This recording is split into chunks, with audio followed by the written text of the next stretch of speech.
आखिर ऐसा क्या है वृंदावन में जो दुनिया में कहीं भी नहीं है? क्या है ऐसा वृंदावन में और ऐसा क्यों है जो ठाकुर जी वहीं पे रहना चाहते हैं? आखिर क्या कारण है जो हमारे ठाकुर जी का मन हमेशा वृंदावन से जुड़ा रहता है? आखिर क्यों है वृंदावन हमारे ठाकुर जी हमारे भगवान श्री कृष्ण का सबसे प्रिय स्थान है? वृंदावन कथित है कि उन्होंने हमेशा कहा है कि मैं दुनिया में कहीं पे हूँ चाहे ना हूँ, लेकिन मैं वृंदावन में हमेशा रहूँगा।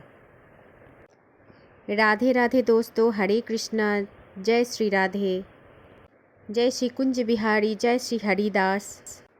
दोस्तों, आज मैं आपसे एक बहुत ही सुंदर सी घटना सुनाना चाहती हूँ, जिसे सुन के आप भी जान पाएंगे कि क्यों है हमारे भगवान को वृंदावन इतना प्यारा, क्यों उनको वृंदावन इतना प्यारा लगता है, अच्छा लगता है, अपने मन की बहुत करीब है वृंदावन।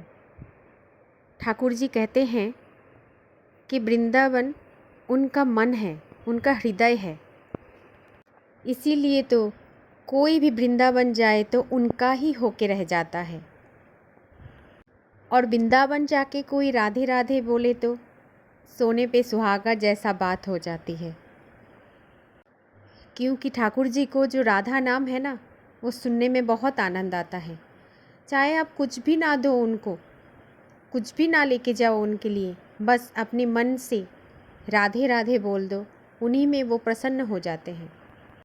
कहानी तो उस समय से शुरू होता है जब हमारे ठाकुर जी हमारे कृष्णा द्वारिकाधीश बन गए थे, द्वारिका के राजा बन के द्वारिका में रहते थे। तो वहाँ पे उनके पत्नियाँ जो थे, रुक्मणी, सत्यभामा, जाम्बती, जब उनके साथ बैठते थे, बातें करते थे, तो हमेशा ठाकुर जी अपने वृंदावन की बातें उनके साथ करते थे। ये सुन के रुक्मणी, सत्यभामा, जाम्बती और भी जितने रानियाँ थे, सभी परेशान हो गए थे ठाकुर जी के मुख से हमेशा वृंदावन की गुणगान सुन के। और रानियाँ सब बोलने लगे थे कि जब भी भगवान से बात करे, जब भी ठाकुर जी से बात करे, तो हमेशा ये द्वारिका की बात छोड़ के सिर्फ गोकुल की, वृंदावन की, बरसाना की, नंदगांव की, मथुरा की, ये सब की बातें करते थे।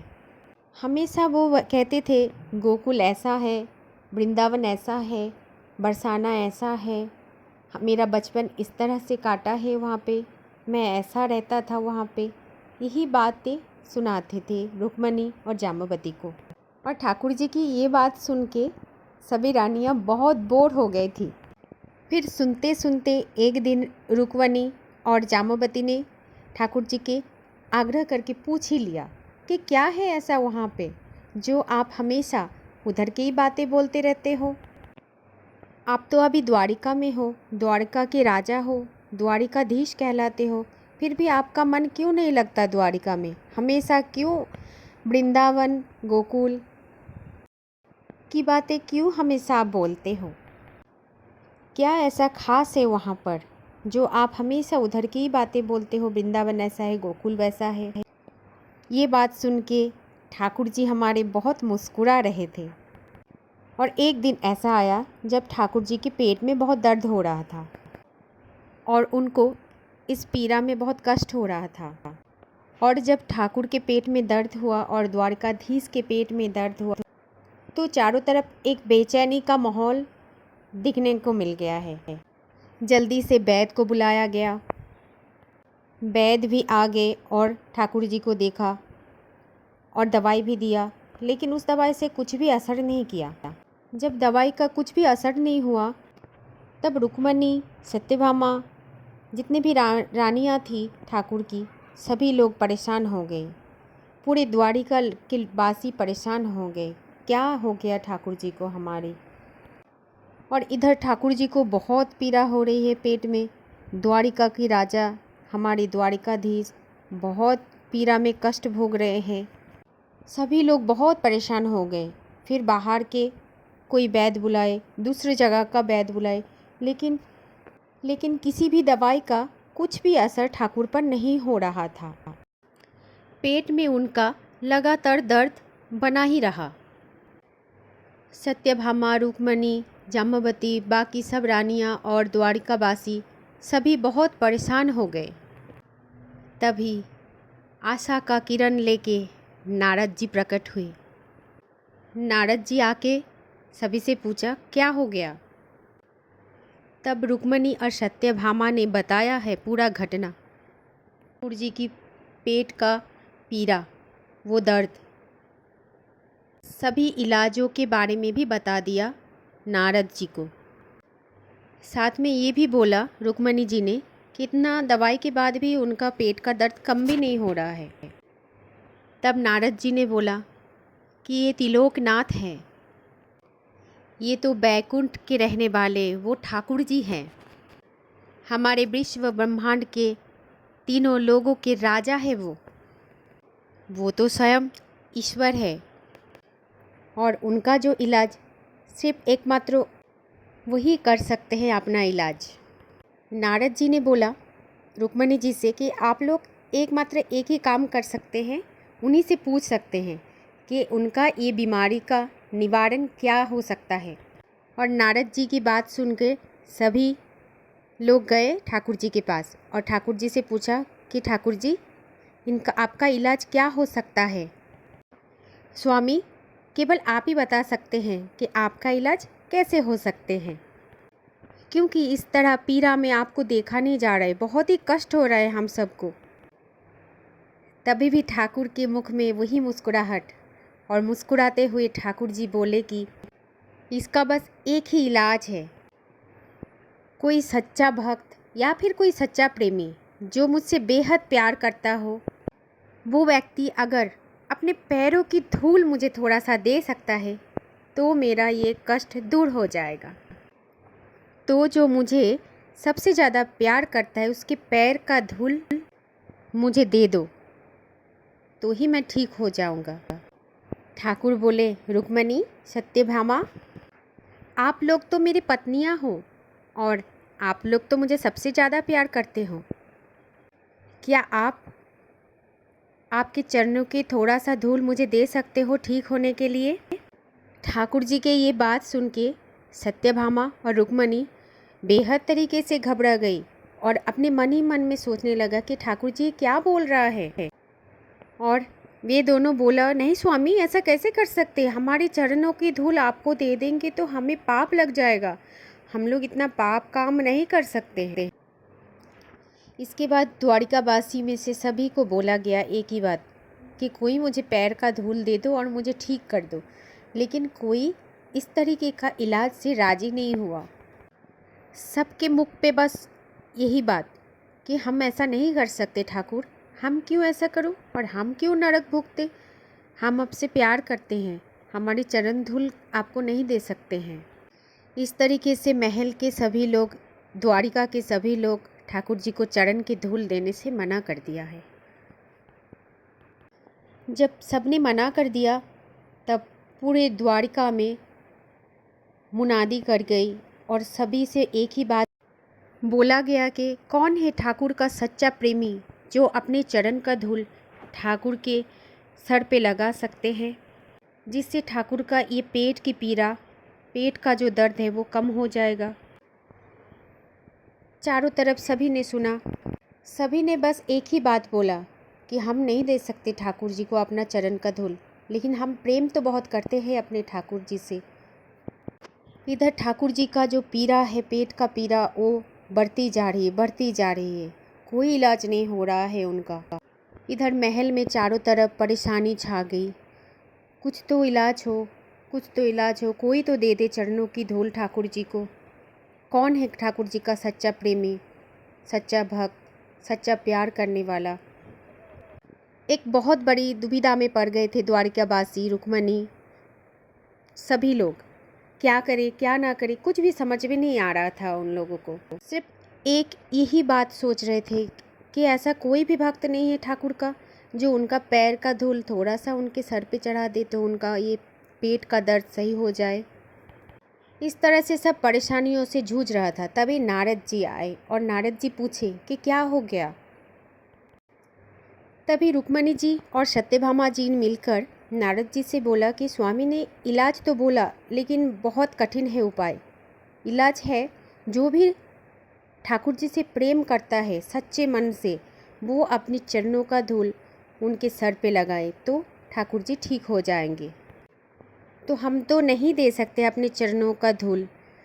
यहाँ तक कि हमने द्वारिका में पूरा ढिंढोरा पीटा, मुनावी करवाया, फिर भी कोई भी देने के लिए तैयार नहीं था चरणों का धूल।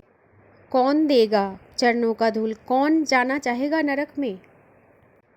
कौन कर सकता है इतना बड़ा पाप? कौन देगा अपने पैरों की धूल भगवान को? कौन पैरों का धूल देगा अपने कृष्ण को, ठाकुर को, अपने भगवान को, अपने परमेश्वर को? किसी के बस की ये बात नहीं लग रहा है। तब नारद जी ने बोला, ठीक है, चिंता का कोई बात नहीं, आप लोग एक उपाय कर सकते हो। तभी रुक्मणी जी पूछते हैं, नारद जी वो कौन सा उपाय है? नारद जी बोलते हैं कि अगर आप में से कोई लोग जाके गोकुल वृंदावन में पूछ सकते हो कि ठाकुर जी का कौन सा ऐसे भक्त है, कौन सा ऐसे प्रेमी है जो अपने चरणों की धूल ठाकुर जी को दे सकते हैं।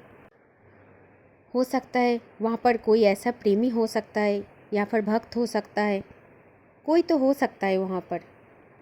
ये बात सुनकर के महामंत्री चले गए वृंदावन में।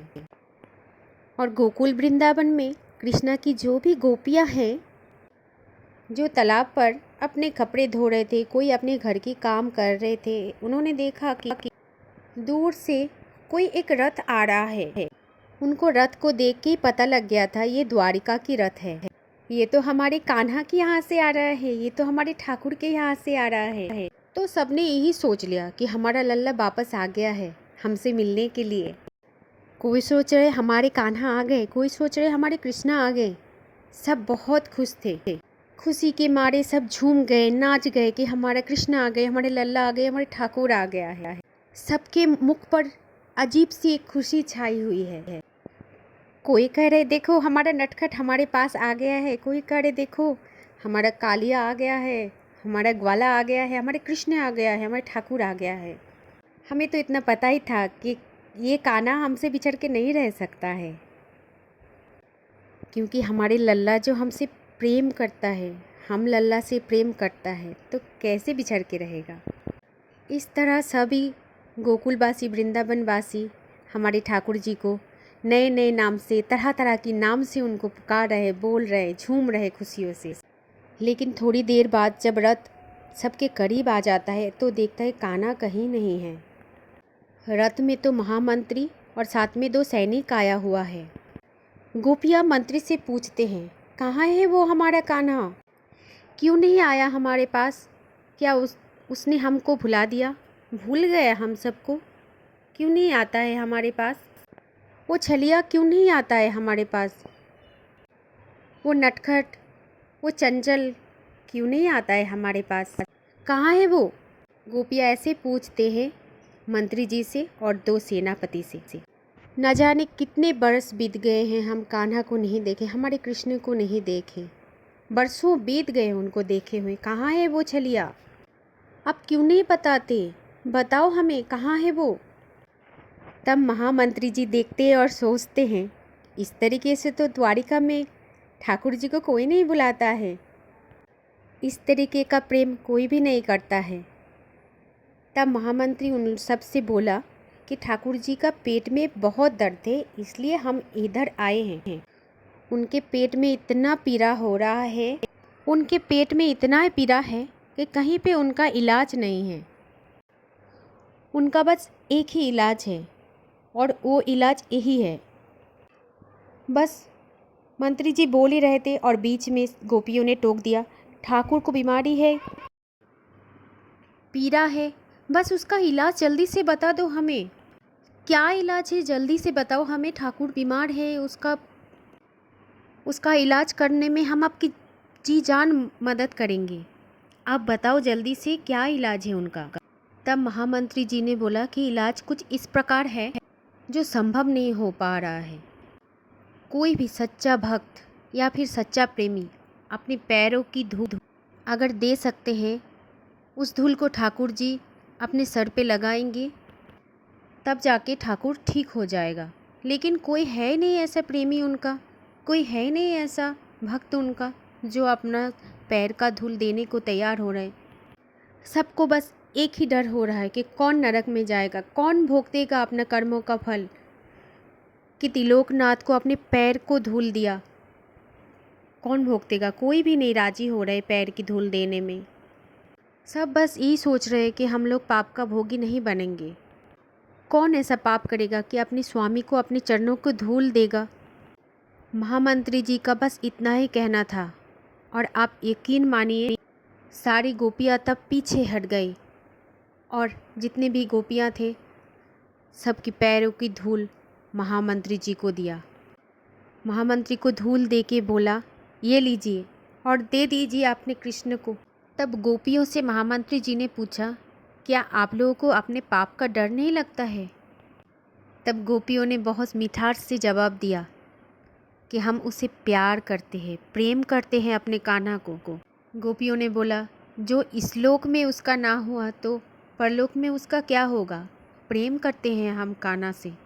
अगर हमारी थोड़ी सी पैर के धूल में कान्हा स्वस्थ हो जाता है तो ये धूल ही सही प्रेम के रूप में आप लेके जाइए, क्योंकि जो प्यार करता है ना उसे, वो हर जगह, हर समय, हर किसी परिस्थिति से भी उसे प्यार ही करेंगे।